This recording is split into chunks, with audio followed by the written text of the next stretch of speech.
Benvinguts, benvingudes a La Veu Local a Europa, la sèrie d'entrevistes que té per objectiu acostar la Unió Europea i la tasca d'incidència als municipis de Barcelona.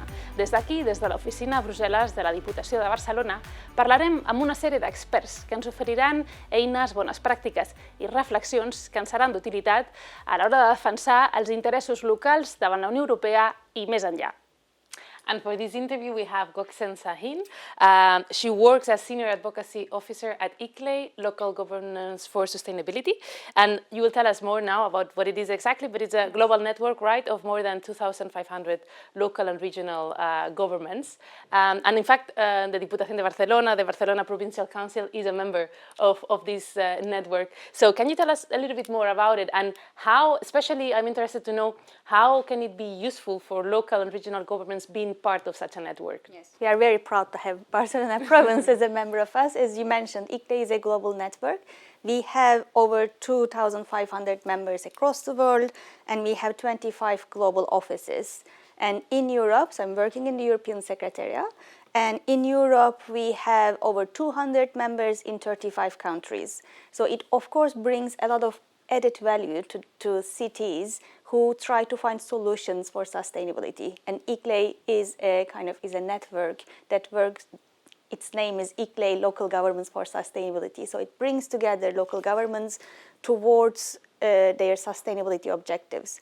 So it enables them to learn from their peers, to get some technical support from our experts, and also to learn and be a part of the policies through our advocacy work, to understand how different policies that are developed at different levels, from international to for the EU, supranational, and then national and regional level, that might influence them, and what can be their role or what they can say in that process to make sure that the policies that are developed can be implemented at the local level, and they have necessary means and capacities to be able to do that. So we see that being a part of such a network brings a lot of added value in terms of learning and increasing their technical capacities. So we do, I think, over or very close to 100 Horizon projects with our members, which brings a lot of expertise from the other partners, but also from our technical teams. And also through the advocacy, they know how the policies are being developed, and they can prepare their transition according to the upcoming policies. So it's a way of getting expertise, but also like having their voice heard, if I understand correctly? Yes, yes. It's a bit kind of we can say in very simplistic terms that it's a kind of two parallel processes. It's very important that we see with the kind of current legislation, we need to really accelerate the current with the current energy transition and climate transition legislation and the European Green Deal. In Europe, for example, we see an increase of capacities at the local level to understand, to implement, but we also see a need to innovate and think more holistically in terms of how we can provide solutions. And as a city who thinks on its own, it's very difficult to find solutions, but those solutions exist. So through different projects, through peer-to-peer learning programs, through capacity building webinars and the other opportunities that a network like ICLEI provides to its members, it becomes easier to find solutions and then propose them to the necessary decision-making level, to the city councils and the mayors, to say, we think what can work. But on the other hand, if we do that, then we are missing the policy side, because everything, all these kind of obligations and the legally binding changes, they come with the policy. That is where the advocacy and policy comes in. It's important to be a part of a network to understand what is being prepared in terms of policy change, and also bringing this technical knowledge to the policy level to ask for necessary policy changes to better implement the climate action or the energy transition action on the ground. Mm-hmm. And in the case of the EU or the UN, sometimes they have great intentions, there are very nice debates and commitments, but sometimes they're not as close to the needs of local governments and regional governments. So how can ICLEI be of support in this sense? Yes, so ICLEI it goes really back to the ICLEI's history. So ICLEI is created in 1992 after the Rio Conventions, and that is where the history of local governments for sustainability is coming from. And now ICLEI is the focal point for local government and municipal action constituency in the UN climate negotiations and also in the UN biodiversity negotiations. We also work very closely with other networks in the SDG processes. So bringing all of those together means that we know the discussions at the international level, and we also bring the voice of local governments to those discussions. Because at the end of the day, whatever the project or policy that you put in place at the local level on climate action, it will have an impact on biodiversity, it will have an impact on mobility, it will have an impact on the energy efficiency. So we cannot isolate all these policies. We need to think holistically. But unfortunately, in the UN system, we have climate, we have biodiversity, we have SDGs. So we need to, as a key role for us, we ask for thinking more holistically and creating synergies in terms of taking action. And then, as the focal point of the of the local government and municipal action constituency, we ask for necessary means to be provided to the local and regional and other subnational governments to be able to implement the outcomes of these international discussions. If we look at it, like just for the kind of European Green Deal, 70% of it needs to be implemented in our urban or peri-urban areas. So the cities have a huge, or cities, regions, they have a huge implementation role in whatever comes from the international processes, or supranational or national processes. That's why how these can be implemented, that is a very important feedback to give back to the national and international processes. Yeah, I was about to mention precisely the European Green Deal. So at EU level, because you work at ICLEI Europe, Yes. the European branch, how does ICLEI try to influence the agenda or the debate at EU level, for example, in concrete terms? In concrete terms, what we try to do is, I mentioned that we do a lot of projects with our members. We identify a number of legislative bottlenecks from those projects and in very concrete terms. And we try to bring these back to the decision makers to say, these are the concrete bottlenecks, we need to address those. Additionally, we see what kind of enabling conditions, such as finance, such as multi-level governance structures, need to be in place to facilitate the implementation on the ground. We put a lot of emphasis on this, that the local and regional governments are partners of the European project, and they invest today at least 55 to 58% of they realize at least 54 to 58% of the public investment today. So they have a key role to play in the implementation of the Green Deal. That is why what kind of challenges they see is important for the national and the EU level. So this is our role to bring this message back. And why it's important to be a part of a network like ICLEI, because a single city or a single region has its own strength and power. But when we come together, we make a kind of bigger impact in terms of, and we make our voice heard much better than we do it alone. Another key thing that we do is that ICLEI is an implementing partner of the EU missions. So the mission for climate neutral cities and the mission for adaptation. There also we have kind of very close contacts with the European Commission, but also with the cities who are in the mission for climate neutral cities, and also with the regions who are in the adaptation mission to support them reaching the EU objectives. So it is again a kind of the implementation meeting with the policies to make sure that we have a fair transition for the European cities and regions. Mm-hmm. So you can correct me if I'm wrong, but if I understand correctly, an example would be if there's a policy in the making, for example, no? So you gather input, feedback from the Yes. cities and regions, and then you report back to the institution, Yes. the European Commission, or... Yes, exactly. So in very concrete terms, if there's a legislation which has an urban component or which kind of paves the way for accelerating the transition at the local level, then we bring the inputs we gather the input from our members, we develop our joint positions, we organize sometimes some discussions with our members, and our board is composed of elected representatives, so our executive committee, we call it. We have conversations with our elected members who represent our membership, and then we say, this is what we think about the legislation, and this is what our members would like to see in the concrete terms in the legislation that needs to be again implemented in our cities and regions. So there's an openness from the EU institutions, if I understand correctly. Yes, listen. I mean EU has its own feedback mechanisms, such as the kind of the gathering input through the consultation processes, asking for input, and then they, as I said, it's like the local and regional governments are key implementation partners. Of course, they are very keen to hear what kind of challenges we see in terms of implementation and how this can be addressed. So in this way, yes, there's an openness from the EU institutions.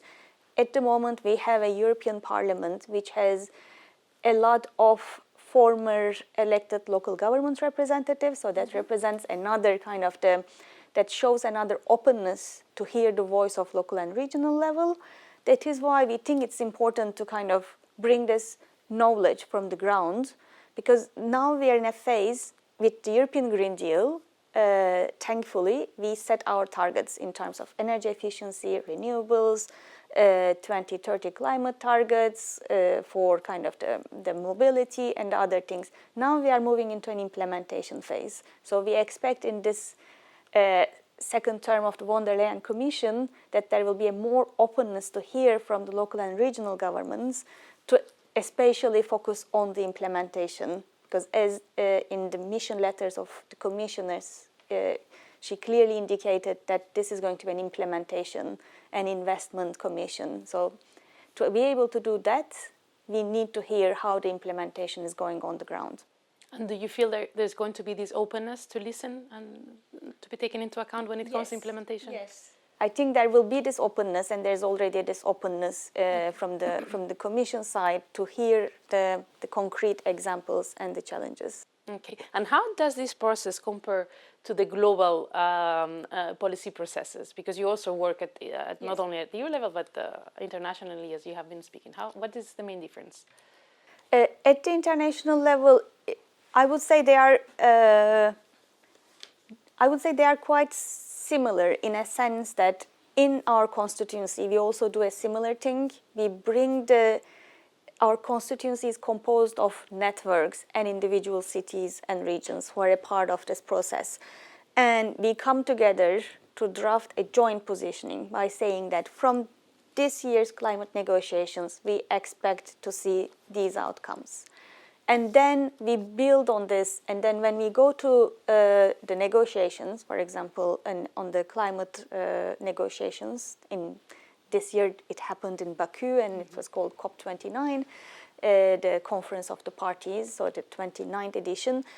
When we were there, many of our constituency representatives went and they met with their national delegations. We also met with the presidency of COP.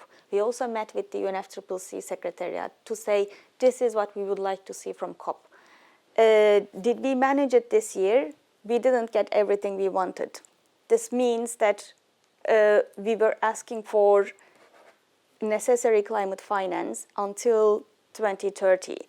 But now we got another kind of deal on the climate finance, which paves the way for us to work towards and strengthen the process.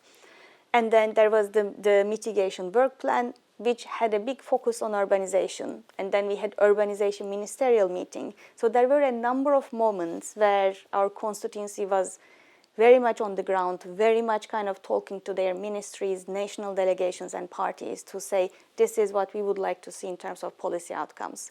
So next year, the negotiations will be in Brazil, and we expect to see a big focus on cities in next year's and regions and subnational governments in next year's in climate negotiations, because already in the Brazil's enhanced climate targets there is a mention of climate federalism. So they put the multi-level governance and subnational governments at the heart of their climate targets. So we see that through our kind of persistent advocacy efforts, we also kind of make sure that the voice of local, regional, and other subnational governments are heard at the international era.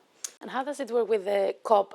Because it's going to be in a year now, but are you going to start already working with the Brazil presidency, or is only at the very end where you are very active, as you were describing? Yeah. So normally the work on the negotiations usually never ends. So we had the COP, now we will start, we have the outcomes from this COP, but in June there will be another kind of midpoint gathering that is organized by UNFCCC, and then we will be going to Brazil. The work that we started to do with Brazil has started long time ago, and it continues, and we are in permanent contact with the Brazilian presidency, and also we know what their plans are in terms of the putting forward this climate federalism or the multi-level governance agenda. So we will continue working with them. We will start very soon working on our joint position paper for next year, and we will bring it to the COP. We will follow the June negotiations, and then we hope that the next COP will deliver quite a number of things for the local and regional governments. So far you are optimistic? Yes. Okay. Let's hope they deliver according to expectations. And we are arriving to the end, but before concluding, I would like to know what would be the advice you would be to, let's say, a small middle town or city that they may feel like a bit lost in, because it sounds quite complex. Yes. So what would be the advice? Where they should start with? I think they should firstly identify their priorities. And then building on the priorities, I would recommend to approach the networks, because as I mentioned, the networks can provide this peer-to-peer learning opportunities, the webinars, the projects that they can help them build those capacities, or if they really want to focus on the advocacy and the policy side, then they can get this information very regularly from the networks on where they can engage, how they can engage, and to what they should be kind of looking into in the next couple of months or years. So I think that is quite important to firstly decide on what you would like to focus on, and then building on this, go and meet with the networks and be a part of a network. I think that makes a big change in terms of providing capacities to the local level. Otherwise, all this information that is sitting with different networks and the different kind of technical experts who know their topics, a city expert would need to learn all of these alone. So that is the advantage, I think, that the networks can provide to the local level in terms of just digesting the information and making sure that they have the latest information in a very kind of understandable way, and they know the opportunities to engage, both on capacity building side, both on kind of project management side, but also on the advocacy and policy side. Mm-hmm. So the message I understand is like, don't worry, you can have an influence, but identify your priorities and look for allies, no? Join a network, yes. And then don't try to do it by yourself. Okay. Thank you very much, Goksen, for your time and all everything that you have shared. It's been very useful. Thank you. Thank you very much for having me. Esperem que aquesta entrevista us hagi resultat interessant i d'utilitat a l'hora d'afrontar aquesta tasca d'incidència davant la Unió Europea. No oblideu que teniu més entrevistes de la sèrie La veu local a Europa disponibles.